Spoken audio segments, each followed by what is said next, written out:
নমস্কার বন্ধুরা, আজকের রেসিপি থাকছে আমার খুবই কম মশলা দিয়ে আলু দিয়ে মুরগির মাংসর পাতলা ঝোল। তো এই রান্নাটা সবাই জানো, কম বেশি সবার বাড়ি ঘরে ঘরে হয়ে থাকে, সেটা জানি। তো আমি যেটা রান্না করব সেটাই শেয়ার করছি সবার অনুরোধে এই রান্নাটা। তো এখানে আমি মুরগির মাংস নিয়েছিলাম 7 কিলো, কেটে ধুয়ে ভালোভাবে পরিষ্কার করে নিয়েছিলাম। আর থাম্বনেলে দেখেই বুঝতে পারছো এটা পিকনিকের রান্না করছি। মাংসর জন্য আমি আলু নিয়েছিলাম এখানে 3 কিলো। আমি এই শেপে কেটেছি, তোমরা যে কোনো শেপে কাটতে পারো, ছোট বড়। 7 কিলো মাংসর জন্য এখানে আমি 50 গ্রাম নিয়েছিলাম গোলমরিচ, শিল নোড়ায় ভালো করে বেটে নিচ্ছি। এই যে দেখো, আধ ভাঙা করে নিয়েছিলাম। মাংসে লবণ দিয়ে দেব, গোলমরিচ, আর দেব তেল। এই তেলটা দেওয়ার কারণে মাংস যখন উনুনে দেওয়া হবে তখন আর ছিটকাবে না, ফেটে উঠবে না। ভালো করে মেখে রেখে দিলাম, মাংসটাও সফট থাকবে। আমি আলু ভেজে নেব। আমি কিন্তু লবণ হলুদ কোনোটাই দেব না আলু ভাজার সময়। লবণ হলুদ দিলে আলু গলে যেত, যেহেতু অনেক মাংস। এই যে লাল লাল করে একটু ভেজে তুলে রাখলাম। একইভাবে আর ওই তেলেই দিয়ে দেব আমি মাংস, ভেজে নেব।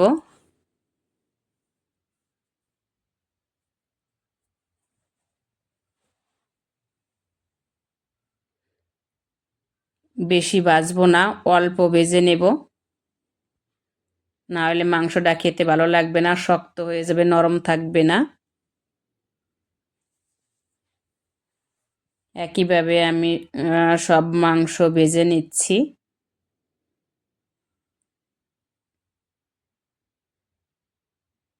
এই যে ভেজে রেখে দিলাম। এখানে আমি পেঁয়াজ আর শুকনো লঙ্কা পেস্ট করে নিয়েছিলাম। পেঁয়াজ দিয়েছিলাম এখানে 300 গ্রামের মতো, আদা দিয়েছিলাম প্রায় 250 গ্রামের মতো, কুচিয়ে রেখেছিলাম 100 থেকে 150 গ্রামের মতো, টক দই ফেটিয়ে রেখেছিলাম 200 গ্রাম। কড়াইয়ে তেল দিয়ে দেব।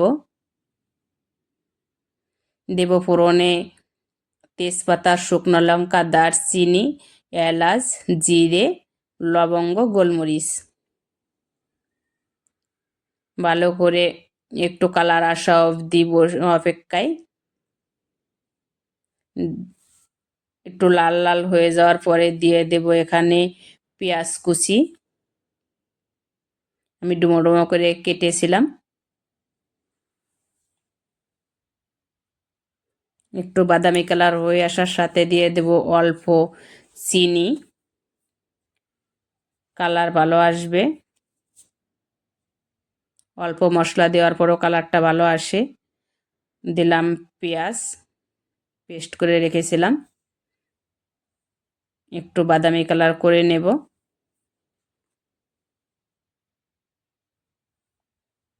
এখন দিয়ে দেব আমি এখানে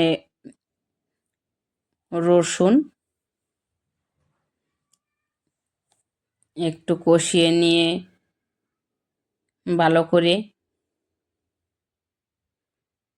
দেব এখন হলুদ,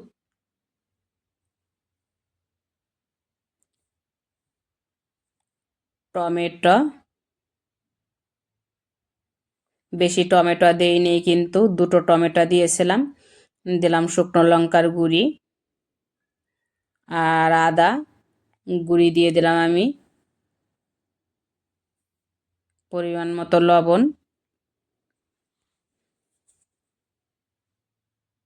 ভালো করে কষিয়ে নিচ্ছি। একটু গরম মশলা দিয়ে আর কাশ্মীরি লঙ্কার গুঁড়ি দিয়ে টমেটো দিয়ে দিলাম, সরি, দিলাম এখানে টক দই। টক দই পরেই দিতে হবে।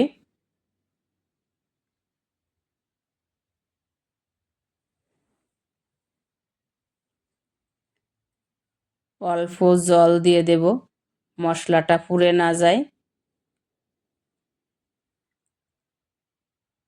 আমি কিন্তু এখানে জিরে আর ধনে কিছুই দেইনি, তারপরেও কিন্তু মাংসটা খেতে দুর্দান্ত হবে। একবার তোমরা ট্রাই করে দেখতে পারো, আশা করি খুবই ভালো লাগবে। ভালো করে কষিয়ে নেব।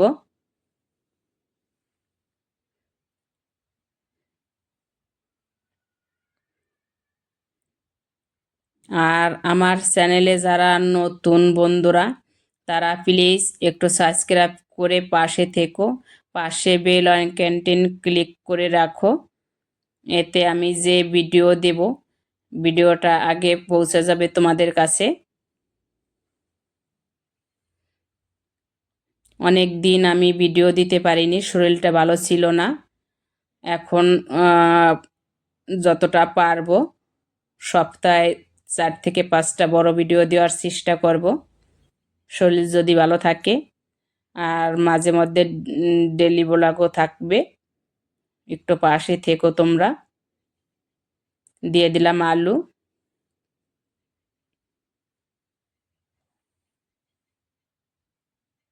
আর ফেসবুক পেজ থেকে যারা দেখছো বন্ধুরা, তারা একটু প্লিজ ফলো করো।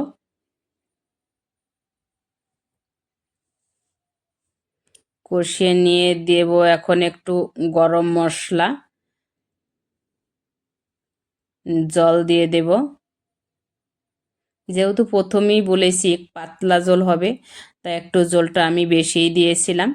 আর এই যে দেখো, সবাই আনন্দ করছে, কেউ এখানে নাচ করছে, কেউ বসে দেখছে, হাসছে। আর আমি রান্নার তালে খুব আনন্দ করেছিলাম। শরীর যদিও খারাপ ছিল, এই দেখো কি করছে সবাই, যে যার মতে আনন্দ করছে। তো সব মিলিয়ে দিনটা খুবই ভালো ছিল। শীত মানেই পিকনিক, শীত মানেই ঘুরতে যাওয়া। তো এ বছরে আমরা বাইরে কোথাও যাইনি, বাড়ি করেছিলাম। এই যে রান্নাটা আমার কমপ্লিট, গরম মশলা দিয়ে নামিয়েছিলাম। দেখো, আর রান্নাটা যদি ভালো লেগে থাকে, লাইক কমেন্ট শেয়ার করো। এখানে আজকের রেসিপিটা আমার কমপ্লিট। দেখা হচ্ছে নতুন কোনো এক ভিডিওতে। ততক্ষণে তোমরা ভালো থাকো, সুস্থ থাকো, এই কামনাই করি।